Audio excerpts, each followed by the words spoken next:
Minister says NID process to be decentralised. No more compensation for assets on state land. And polio vaccinations to go nationwide. This is the National EMTV News with Helen Sayer. Good evening and thanks for joining us for Thursday's news. Work is underway to decentralise the functions of the National Identification Project to allow NID cards to be printed and issued at the district level. In responding to questions from Markham MP Connie Iguan today, National Planning Minister Richard Maru admitted that the current process needed to be streamlined. During question time today, Markham MP Connie Iguan asked on the progress of the rollout of the National Identification Program. His concerns following reports of lengthy waits by citizens to collect their NID cards. Mr. Iguan asked why Papua New Guineans had to wait many months, with MPs also waiting for their cards despite completing their forms earlier this year. Mr. Speaker, the survey of some government been putting big money lo rolling out this la work lo NID. Na plan di man meri lo this country or looking importance lo this plan na only go forward lo register him name long out. Online ikam kisim lo parliament long beginning lo this Christmas suppose me wait yet na mino kisim up now wanem guarantee by online man meri lo place kisim lo suppose me member lo parliament still wait lo kisim lo me. In response, National Planning Minister Richard Maru admitted that whilst there had been significant funding to the NID program in this year's budget, much of this had gone towards purchasing the software used in the NID process. The bigger part of the money were in Kisim and BIM system.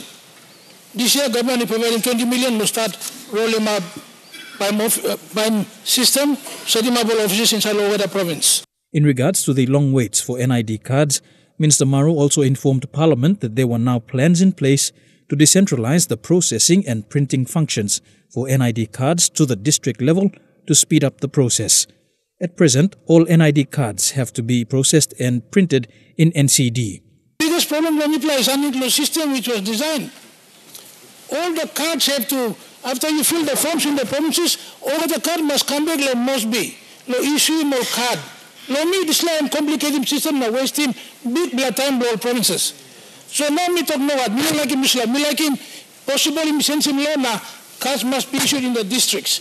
Now making one man CEO, come up agent law registrar. We have to delegate the powers all the way down to the districts. They don't need to come all the way back to Wagani. So the system is being changed, law time law, speed him up, process law, issue him all the card. Then we can talk clearly you. We are also buying more machines now. As cash flow comes, we'll buy more machines to make sure that we are able to print more cards and get the process going on more effectively. Merabatulo, National EMTV News. The government will not compensate damaged properties on state land or near national highways. Works Minister Michael Nally said this when responding to questions raised on compensation grievances of people living along the Highlands Highway. Simple Governor Michael Dua questioned the government on outstanding issues surrounding the Highlands Highway Rehabilitation Program, in particular outstanding compensation payments and relocation of people living along the Simple section of the highway. Government is like walking road here, close to time I think some project long, big road project long, police long, gorgai long again. No what is like a group of stuff na come up hindrance long. Progress belum work ni silakan. So good minister ikat sambil good respond all sila people you must talk more sobre told by rest assuat sobre ta all embellishing about move along highway. Awesome.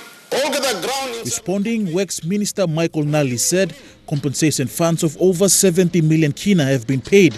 However, he restated the government's stance on the use of state land. Government spent 70 million kina on Chimbu alone law compensation. State will not be held liable to pay compensation along all this law all ground where government is like working more big development.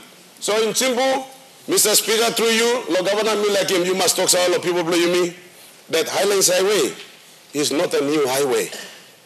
The Highlands Highway will undergo major reconstruction at a cost of 3 billion kina.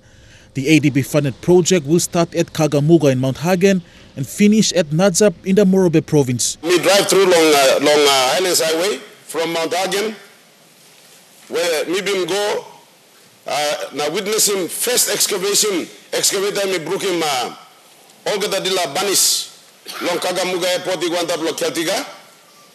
Now money like talk about compensation, I don't know what compensation. Compensation we by paying you blood league long some more developments or some house. Yard the way where you me planning, one la lily garden, and so. Ground and no compensation. Minister Nali said if people are using state land, then it's the government that should be compensated. Suppose you been come walking one house, play you, Banis or Stua, inside the 40-meter road corridor, you might as well pay the state because you sit down on top of ground block government. You know ground block you. Stanley Oved Jr., National MTV News. The lack of local ownership in the lucrative oil palm industry was raised in Parliament today, with Nuku MP Joseph Sungi questioning the Agriculture Minister on whether government plans to move the localization of oil palm. During question time, Mr. Sungi asked if the government would at least consider the process of buying back oil palm plantations. Oil palm development is the largest and most lucrative industry within the agriculture sector, contributing significantly to the country's export earnings each year. Because I'm current road go inside, I'm current infrastructure go inside, I'm providing employment, now bringing police station go inside, bank go inside, health service go inside, over that so establish one package long palm oil development. However, almost all oil palm business in the country are foreign owned, which has become a concern for the member for Nuku. During question time, Mr. Sungi asked if the government had any plans to consider buying back oil palm plantations from oil palm companies, which were majority foreign-owned. Palm oil company in this country is owned by Papua New Guinea. We are basically supplying only labor and the manpower, nothing. So we are basically all provinces now, while we hosting big oil palm. In that minister, I can talk about me. The parliament along Papua New Guinea, where that department long got some plan, long start buying all this plantation now. Now government now must put in big money, long buy of all that oil palm plantation, long Papua New Guinea. Now you made all him, so that by you employ more Papua New Guinea, now you only like some dividend can pay more money to the provincial government too, national government. In response, Agriculture Minister Benny Allen began by informing Parliament that there were plans underway to review the Oil Palm Industry Corporation Act, which governs the industry in country, which he admitted was dominated by foreign-owned companies.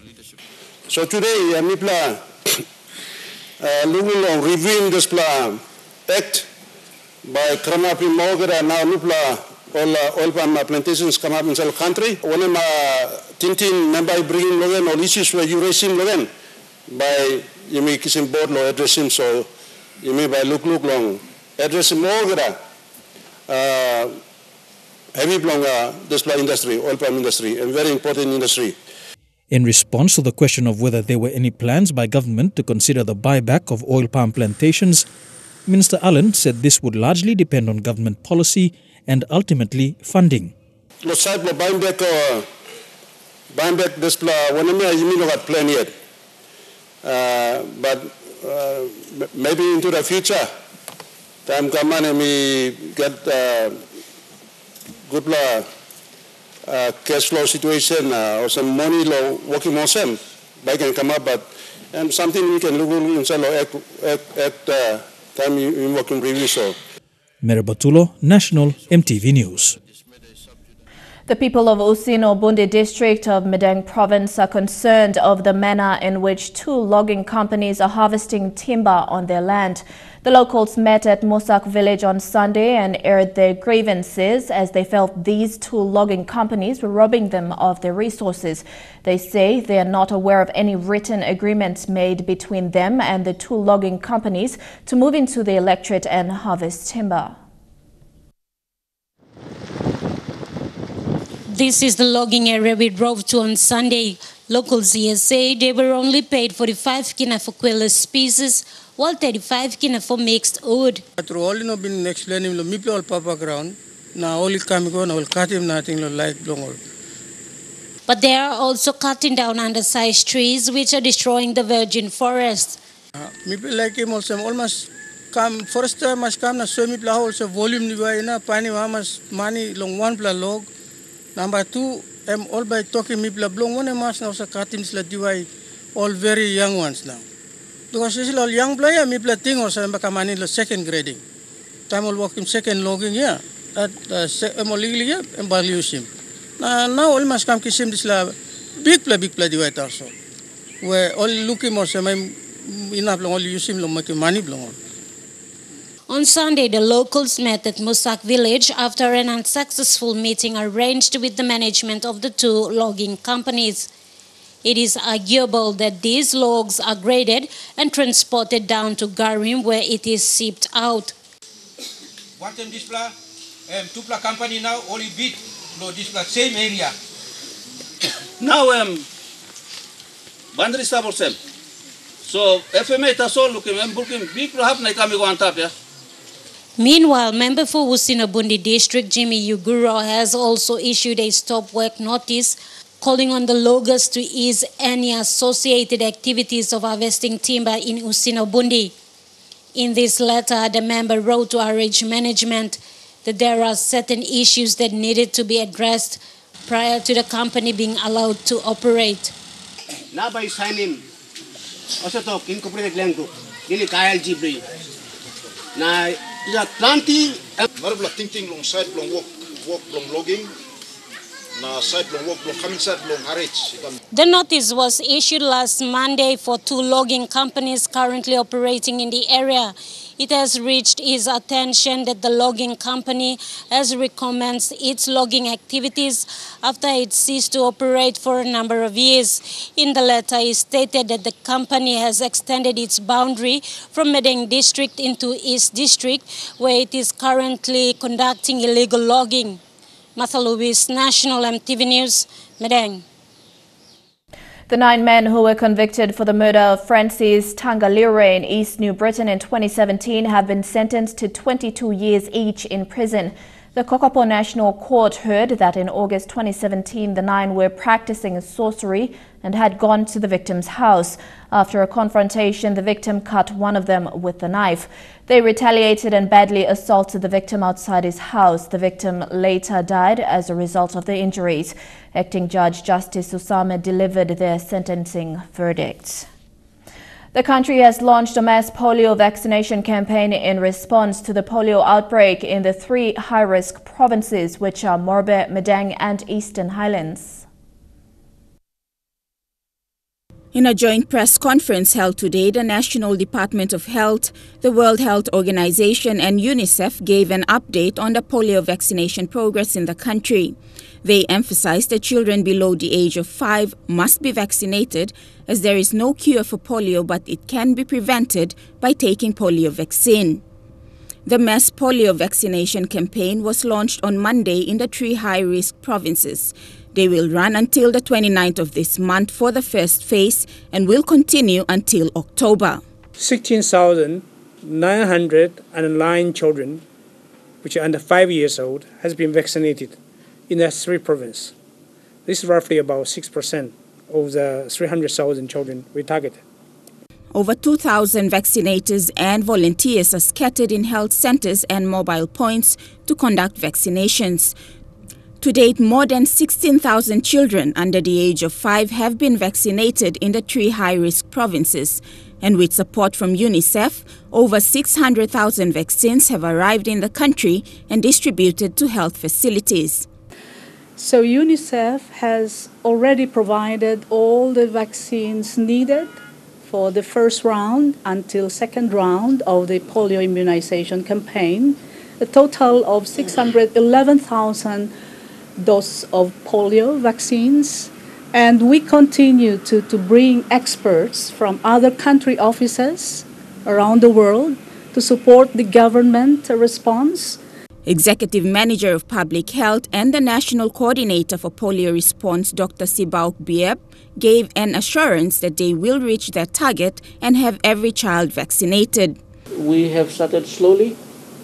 But as you all and we all know, any emergency response plan will start slowly and then get a speed as resources are mobilized and brought to bear. UNICEF and WHO are mobilizing resources from all over the world. They're coming from as far away as Africa, in Europe, to help the government of this country address this emergency situation that we have. So that takes time and resources, and so we've started off slowly, but we can assure you that as the time goes on, we will catch up to speed and we will make sure that all the children that need to be vaccinated are vaccinated in those 3 provinces. Florence John Duo, National EMTV News. 21-year-old breast cancer patient Ruth Kaupa and her family are raising funds to help Ruth travel overseas for urgent radiotherapy treatment. The only radiotherapy machine at Engau Hospital in Leh has been in need of maintenance and repair since 2016. Ruth is a second-year student at Divine Word University. She was diagnosed with breast cancer last year, and the cancer has now progressed to stage 3.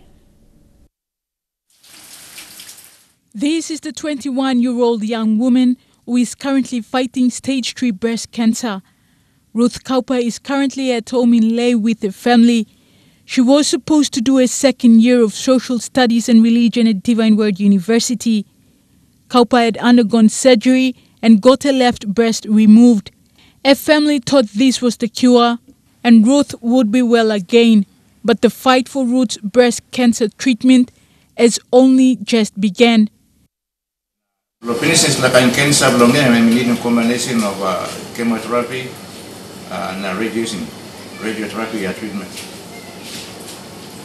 Because the unit in the work now, and want to receive him chemotherapy treatment belong now, and we go through 3 cycles. That's all. You know that big improvement come up. And cells cancer cells will grow. Towards the end of last year, Ruth developed a lump in her left breast. She thought it wasn't serious and continued her first-year studies at Divine Word University and returned home to Leh. Her parents then took her to see the doctors at the cancer unit at Engau.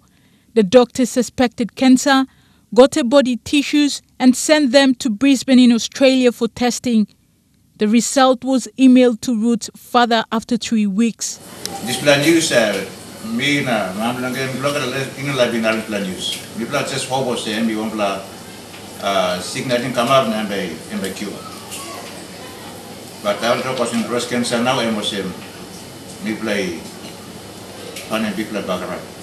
Ruth went for a 4th cycle of chemotherapy treatment today. It helps stop the cancer cells from spreading.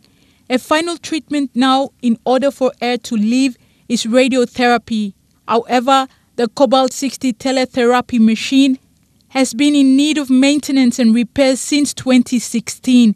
Ms. Kaupa was informed of the inability to perform radiotherapy here in her own country.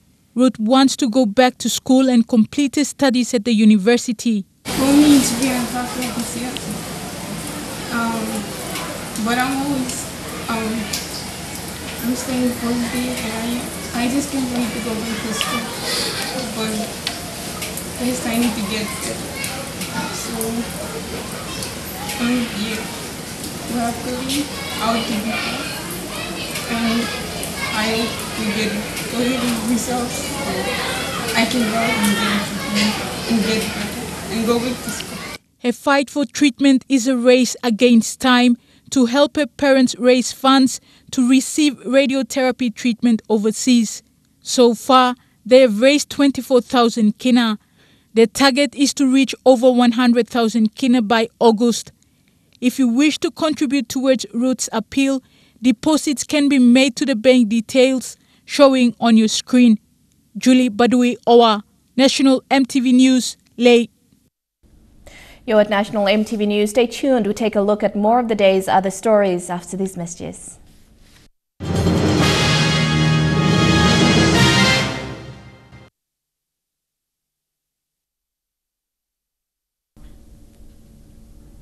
Welcome back. The Young Missionary Alliance officially launched their first fundraising drive of a corporate dinner in partnership with PNG Bible Translation Association last week. The corporate dinner is confirmed for the 6th of October 2018. YMA is a movement of young people in the University of PNG and was initiated in 2017. Young Missionary Alliance is a mission organization made up of young individuals from the University of Papua New Guinea. Their mission is to show the manifestation of God's love in PNG communities. They not only do evangelism, but also social awareness and bringing services that communities need. Communities and missions is in three categories. Number one is spiritual growth and development. So that is through dispensation of the word of God, evangelization, discipleship, in-depth biblical study. YMA began its mission trip to Vakuta Island in Milimbe Province last year. They identified that the island lacked clean water due to the island's water pump being damaged. Through their project last year, they have impacted the community positively. It's been a big lift for especially our youths at home. And really they're looking forward to seeing them again. By hosting a corporate dinner, YMA hopes to raise the much-needed funds to rebuild the water pump for the island and also cater for administrative costs for this year. BTA Executive Director Tony Kotauga officially launched the corporate dinner. And I'm inviting Papua New Guineans to come on board to support this group on the 6th of October 2018 at Lamana Motel. The non-profit organization operates from students' contributions, free time from studies, several youth organizations, and prominent people who believe in the vision of YMA.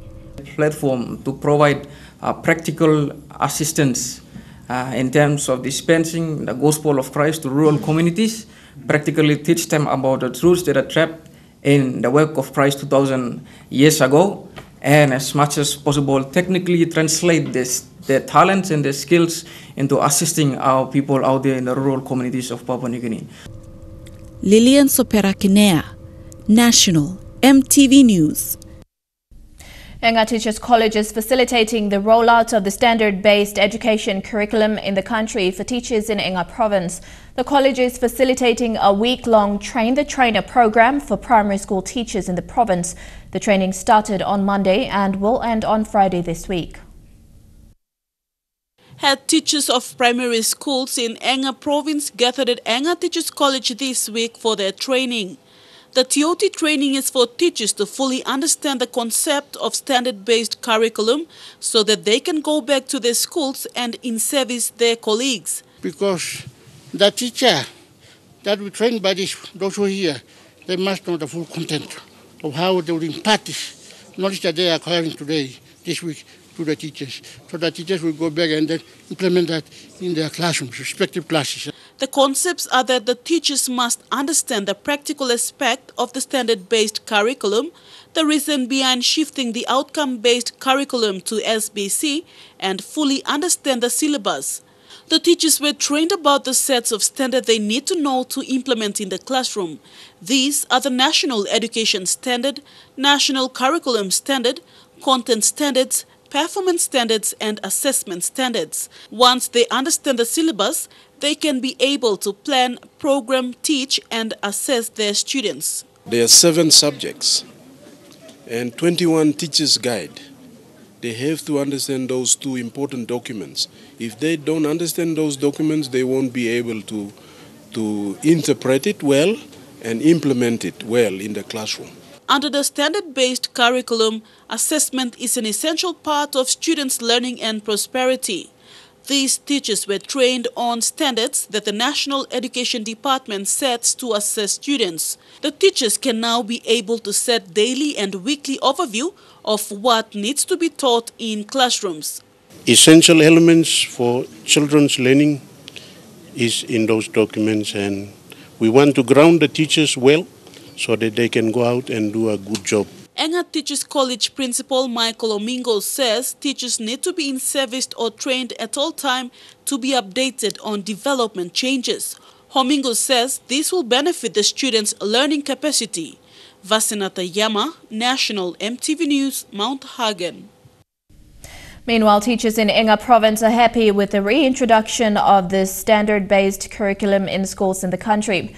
They say Papua New Guinea will begin to see improvements in the education system and student learning. Vaccination filed this report in Mount Hagen. Teachers are very grateful that they will be teaching the standard-based curriculum syllabus in their schools. SPC syllabus are standard throughout the country and all teachers are given the same lessons to teach, unlike outcome-based education where teachers had to plan and prepare their own lessons to teach in classroom. National assessment across the country, like grade 8 examination, was not achieved properly, and there was a biased assessment throughout the country. Standard-based education was used in PNG from colonial times until early 2000. Long-time teacher, now Enga Teachers College Principal Michael Omingo, says during the SPC period, students were brilliant with the literacy and numeracy skills. However, Omingo says after the introduction of OBE curriculum, students' numeracy and literacy skills began to drop. Students at elementary were taught in pidgin or the vernaculars, and they find it difficult to speak and understand English at primary level, which made them to score lower marks. Omingo said SPC is good for the country because everything revolves around standard where teachers try to achieve it. Once the standard is set as a statement, then teachers, students, stakeholders, whoever is playing a role in teaching and learning must ensure that students are meeting those standards. If the standards are not met, then we are not achieving the standards. News Lutheran Church Education Secretary Pepowe Para commended the national government for identifying the issue with OBE. He said when OBE was introduced, teachers were left with limited resources to plan, program and teach students. There was no proper standard all across PNG, which had affected student learning. EPARA also thanked the national government for introducing 60 minutes of Christian religious studies in all the public schools in the country. All sectors, elementary and primary, will be taking the role to play or to teach Christian religious education in government schools too. Vaccination, National EMTV News, Mount Hagen. You're at National EMTV News. We'll be back with more after the break. Stay tuned.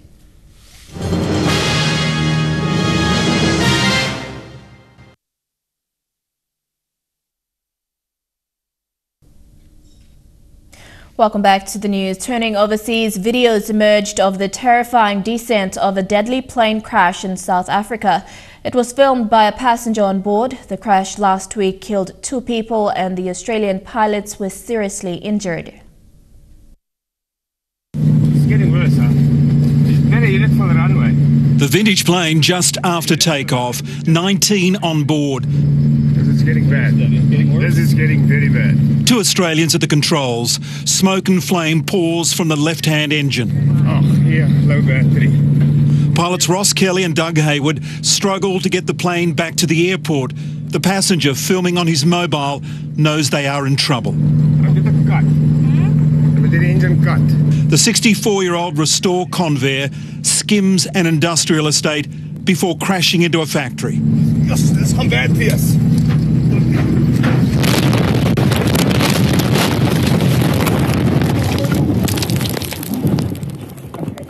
Then, fearing the plane is about to burst into flames, passengers make for the exit.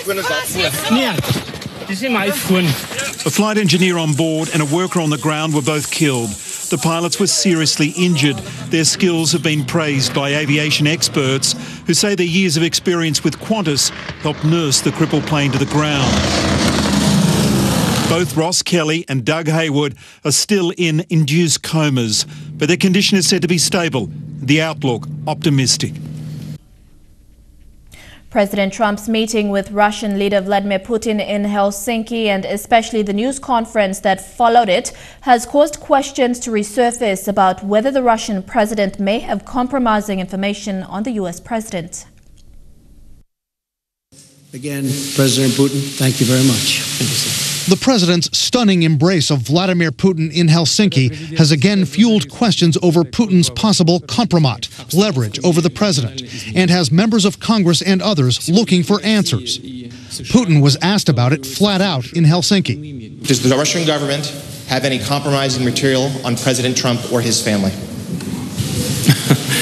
Neither Putin nor Trump ever answered no. Putin deflected when referencing Trump's now controversial trip to Moscow in 2013. When President Trump was in Moscow back then, I didn't even know that he was in Moscow. Putin said, how could he possibly keep track of all the American businessmen in Russia at a given time? It's difficult to imagine utter nonsense on a bigger scale than this. We know that Putin did know that that Donald Trump was in Russia during the event in question. We know that Putin was invited to the Miss USA pageant, and that he ultimately declined to come. So we know that he knew that Trump was there. Trump's 2013 trip to Moscow was mentioned in an uncorroborated dossier by a former British spy, which contained a number of unproven and highly salacious allegations that Russian authorities might have recorded Trump watching prostitutes urinate in a hotel suite. There's no indication such a tape exists, and Trump has vehemently denied it. Former FBI Director James Comey said Trump asked him to investigate. He said, if there's even a 1% chance my wife thinks that's true, that's terrible. And I remember thinking, how could your wife think there's a 1% chance you were with prostitutes peeing on each other in Moscow? But there could be other compromat. Following the Helsinki exchanges, Republican Congressman Mark Sanford is calling on Trump to release his tax returns. The tax returns would have to show foreign earnings, so he has claimed that he earns nothing from contact with Russia. That might not be the case. That would be something that would have appeared in his tax returns. There were attempts by the Trump Organization to develop properties in Russia. High-dollar sales by Trump of his U.S. properties to Russians, including this mansion in Palm Beach. Donald Trump Jr. in 2008 saying, quote, "We see a lot of money pouring in from Russia." All potential deals where Putin could have compromising information about the president, something which analysts say is a specialty of the former KGB operative and his intelligence services. We know that the Russians are very active when they identify someone who may be an influential individual, when they identify someone who could potentially, they could potentially exercise leverage over. They go after that individual. They redouble their efforts to collect information. President Trump has said if Vladimir Putin had compromising information on him, it would have been out a long time ago. But analysts say it's very likely that we'll never know exactly what compromat Putin has on Trump. They say the whole point of having compromising information is to hold it over your rival, extract concessions for as long as you can. Because as soon as Putin releases what compromat he has on Trump, it'll be useless to him. Stay tuned for sporting action coming up next in Chukai Sports.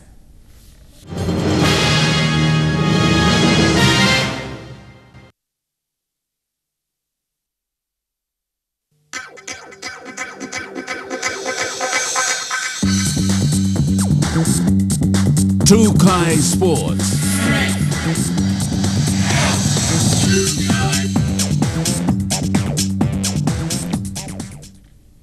Welcome to Chukai Sports. In cricket, the annual Hebo Shield was launched yesterday. This will see the best up-and-coming male cricketers in the country getting a chance to showcase their talent among elite players in the national team. Players have come from competitions including Leh, Alitau and Popondetta and Port Moresby. 48 selected players will be competing in 4 teams under the guidance of their team captains, who are also members of the Barramundi squad. While this serves as a talent identification platform for those outside of the national team will be using this as a preparation tournament towards the ICC T20 East Asia Pacific qualifiers in Fiji in August. The Hebo Shield tournament begins next Monday. The ICTSI Palais have continued their training as they look forward to facing one of the toughest sides, Australia, in their first match. Vice Captain Debbie Kaures says the team will work extra hard on their defensive techniques. After settling down in San Francisco to attend the 7th edition of Rugby Sevens World Cup, the ICTSI Pollies will have to work extra hard at training, targeting areas in defence and attacking drills. ICTSI Pollies official team training at St. Mary's Oval in San Francisco is their only opportunity to work out and master all their coaching techniques. Play! In a phone interview, ICTSI Pollies Vice Captain Debbie Kaure says, knowing Australia is one of the strongest teams in the competition, the team is working hard on their defence and attacking techniques. Our game against Australia on Friday, we really need to work hard on our defence because we know that Aussie is a good team. They're good in the attacks. They're good in the defence. What we're lacking. What we always lack at is defensive. So it's not like all the time. Sometimes it works, most times it doesn't. So that's something that we need to work as a team is our defense. That's what we're planning to do. She says the girls have worked hard over the last 3 months for the World Cup tournament and they will give it their all come Friday, where PNG will go head-to-head in their first appearance with Australia and for the first time be part of the event. The team will be led into the field on game day by Captain Cassandra Sampson and Vice Captain Debbie Kaure.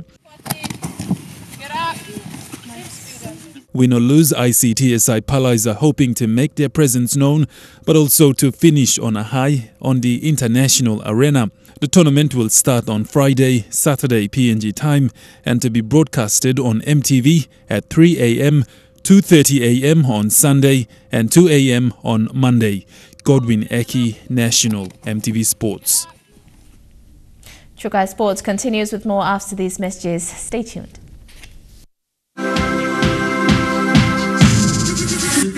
Trukai Sports.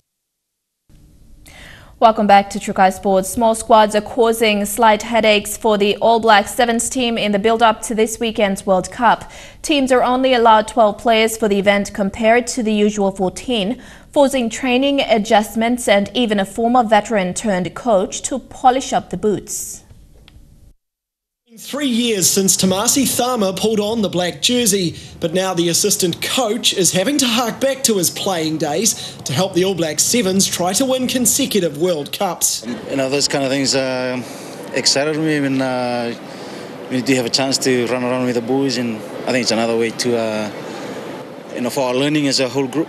Teams are only allowed 12 players in squads for the World Cup, 2 fewer than usual, making Thama more valuable than ever.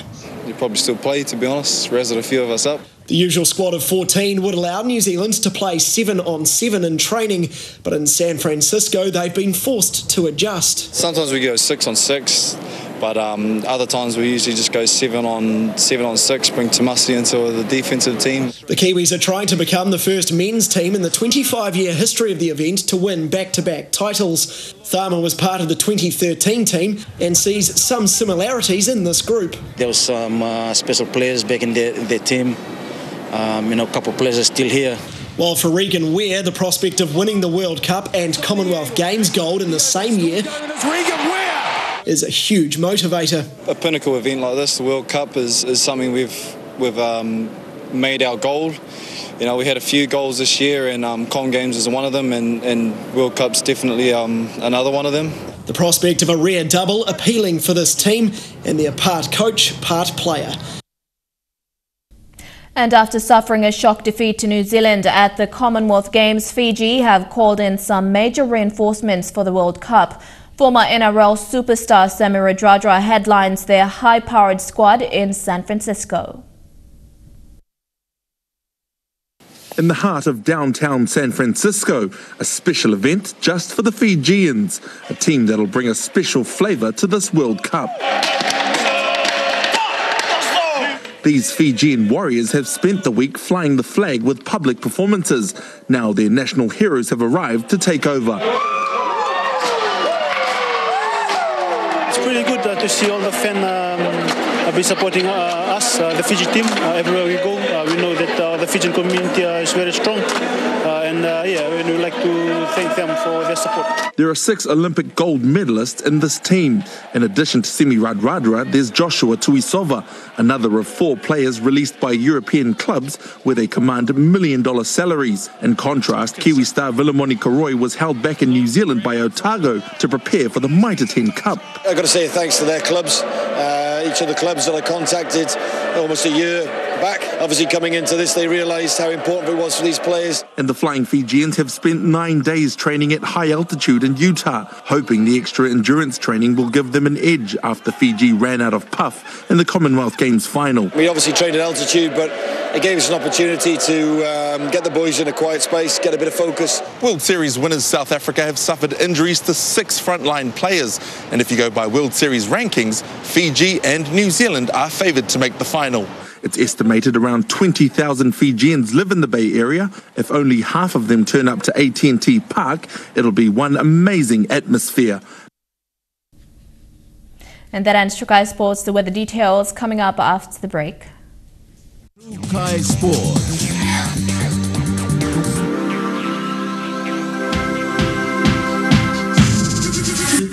Trukai Sports. The weather details were proudly brought to you by Dulux, celebrating 50 years in PNG and the only paint made in PNG.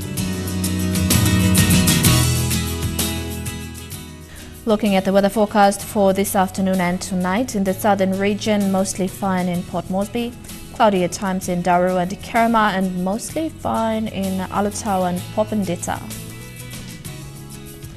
In the Momase region, rain periods in Lae and Medang, and a shower or 2 in Wewak and Vanimore. In the New Guinea Islands region, rain periods in Lorengau and Kimbe, showers and thunderstorms in Kavieng, Kokopo and Rubao, and showers in Buka. And in the Highlands region, rain periods, then early morning fog all across the region in Mount Hagen, Goroka, Kundiawa, Mendi and Wabag.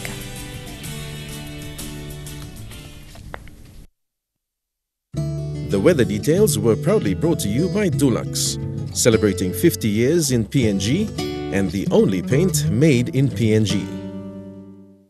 And before we go, recapping our main stories. Minister says NID functions to be decentralised, no more payments for assets on state land, and polio vaccinations to go nationwide. And that's been the news, sports and weather for today, Thursday, the 19th of July 2018. On behalf of the entire EMTV News team, pleasant viewing and good night.